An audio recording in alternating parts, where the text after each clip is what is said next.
नमस्कार प्रिय विद्यार्थियों, मैं डॉक्टर पीसी मीणा, सहआचार्य राजनीति विज्ञान, राजकीय महाविद्यालय राजगढ़ अलवर से हूँ।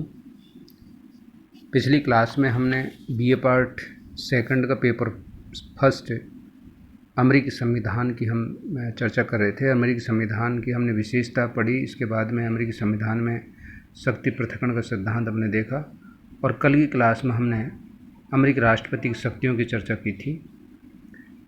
आज हम अमेरिकी राष्ट्रपति की स्थिति क्या है, position of the US president की पोजीशन हम देखेंगे।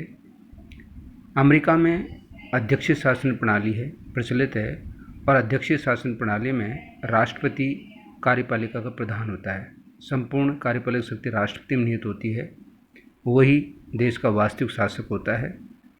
जबकि भारत और ब्रिटेन में संसदीय शासन प्रणाली है और संसदीय शासन प्रणाली में राष्ट्रपति नाम मात्र का प्रधान होता है, प्रधानमंत्री उसका मंत्रिमंडल वास्तविक प्रधान होता है।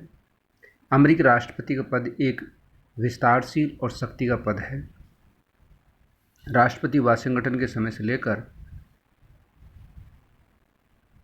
डोनाल्ड ट्रंप तक राष्ट्रपति का पद संसार का सबसे शक्तिशाली निर्वाचित होता है। वह जनता का प्रतिनिधित्व नहीं करता, किंतु आज वह प्राय प्रत्यक्ष रूप से जनता का प्रतिनिधित्व करता है। वह जनता की शक्ति एवं उसकी इच्छा का प्रतीक बन गया है। जैसे जैसे राज्य का स्वरूप कल्याणकारी होता जा रहा है, कार्यपालिका का क्षेत्र बहुत बढ़ता जा रहा है और उसके साथ साथ राष्ट्रपति की शक्तियाँ भी बढ़ती जा रही हैं। संक्षेप में राष्ट्रपति की स्थिति को निम्न बिंदुओं में देख सकते हैं। सबसे पहले नंबर 1, अमेरिकी राष्ट्रपति तानाशाह नहीं बन सकता। अमेरिकी राष्ट्रपति की जो शक्तियां हैं, उन शक्तियों के अध्ययन करने से पता चलता है कि वो एक तानाशाह नहीं बन सकता। उस पर कांग्रेस और सर्वोच्च न्यायालय का नियंत्रण होता है।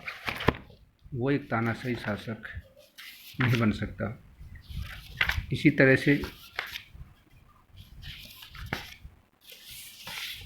एकल कार्यपालिका, अमेरिकी राष्ट्रपति कार्यपालिका की संपूर्ण शक्ति राष्ट्रपति के पास निहित है, वही कार्यपालिका का प्रधान होता है। संपूर्ण शक्ति राष्ट्रपति के पास होती है। राष्ट्रपति कार्यपालिका का सर्वेसर्वा होता है। संपूर्ण कार्यपालिक शक्ति उसी के द्वारा संचालित होती है। नंबर 3, पांचवा पहिया नहीं है।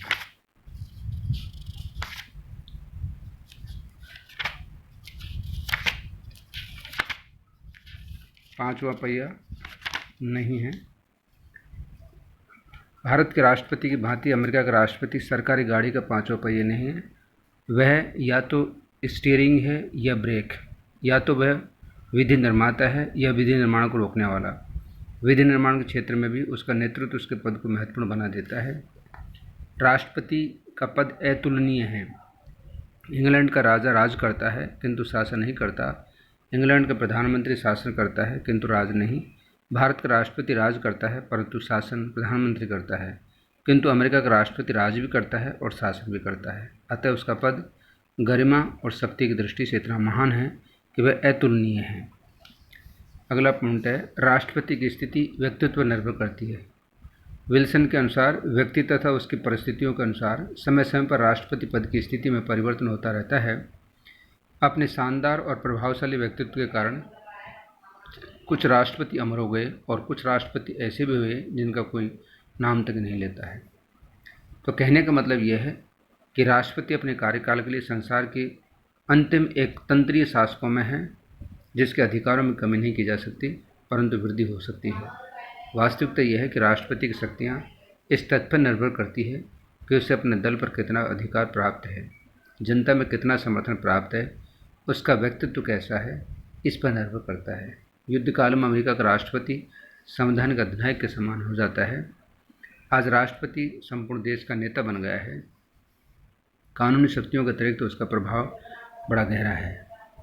यद्यपि कांग्रेस राष्ट्रपति की प्रतिद्वंदी है, परंतु द्वितीय विश्व युद्ध के बाद के समय से राष्ट्रपति कांग्रेस पर हावी होता जा रहा है।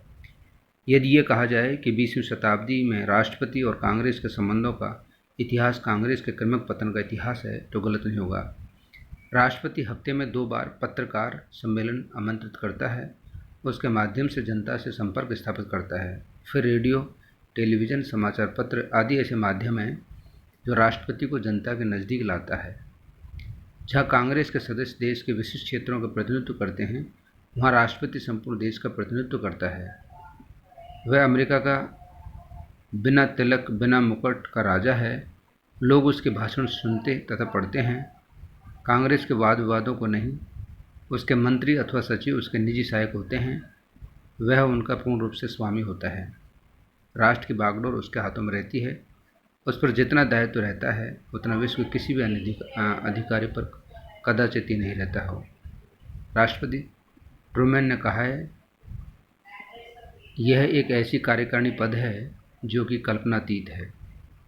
लास्की का ये कथन है पूर्णतः सत्य है कि राष्ट्रपति के पद का जितना अधिक ध्यानपूर्वक अध्ययन किया जाए, उसकी अद्वितीयता उतनी ही अधिक दिखाई देती है। तो निश्चित रूप से क्या है कि अमेरिका के राष्ट्रपति की स्थिति दुनिया के अन्य देशों के शासनाध्यक्षों की तुलना में काफ़ी गहरी है, एक नायक की है, और एक ऐसे नायक की है जिसका संपूर्ण जो दायित्व है, राष्ट्र का संपूर्ण दायित्व है, उसी पर निर्भर करता है। आज इतना ही कह करके मैं अपनी वाणी को विराम देता हूँ। धन्यवाद।